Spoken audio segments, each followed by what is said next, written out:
चोर और पंडित की शिक्षाप्रद कहानी। कहानी भले ही पुरानी है, लेकिन उससे जो सीख मिलेगी उतनी ही महत्वपूर्ण और काम की है। एक गांव में एक मंदिर था। उस मंदिर में एक पंडित काफी सालों से सेवा कर रहा था। हर दिन मंदिर की पूजा पाठ, साफ सफाई और यन काम पंडित करता था। अपना जीवन अपने भगवान की सेवा में समर्पण कर रखा था। फिर भी उस पंडित में धन को लेकर माया काफी ज्यादा थी और इसीलिए वह बहुत कंजूस भी था। त्योहार या उत्सव के समय पंडित को लोगों से काफी अच्छा दान मिलता। कई लोग उसे काफी सारा पैसा भी देकर जाते थे।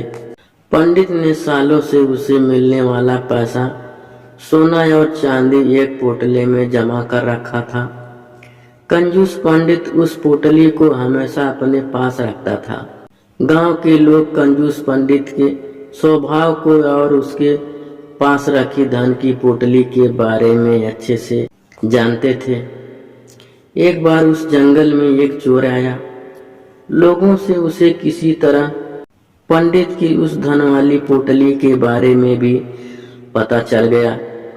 चोर ने पोटली को चोरी करने का मन बनाया। उसने पंडित पर कई दिनों तक नजर रखी, लेकिन उसे एक भी मौका उस पोटली को चुराने का नहीं मिला, क्योंकि पंडित एक पल के लिए भी उस पोटली को अपने से जुदा नहीं करता था। चोर हार मानने वाला नहीं था। चोर ने पंडित का शिष्य बनकर उस पोटली को चुराने का तय किया।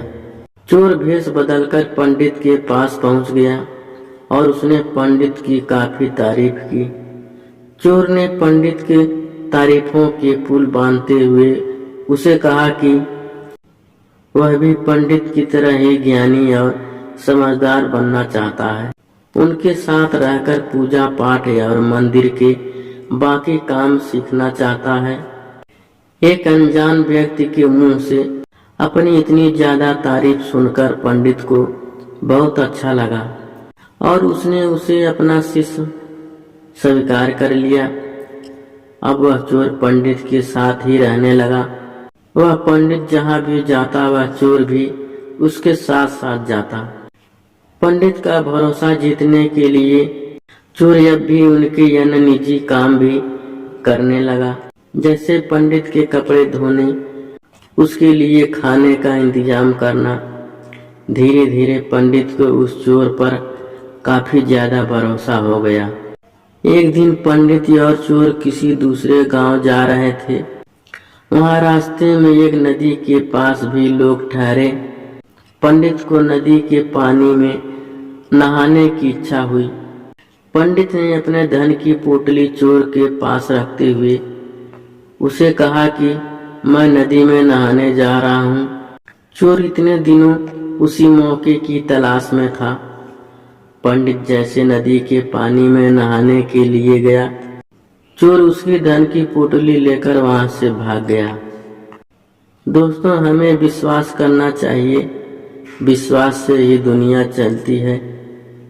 लेकिन हमें किस पर विश्वास करना चाहिए, यह बहुत महत्वपूर्ण बात है। हम किसी ऐसे अनजान व्यक्ति पर विश्वास भरोसा नहीं कर सकते जिसे हम अच्छे से जानते ना हो, जिसके भूतकाल के बारे में हमें ज्यादा कुछ पता ना हो।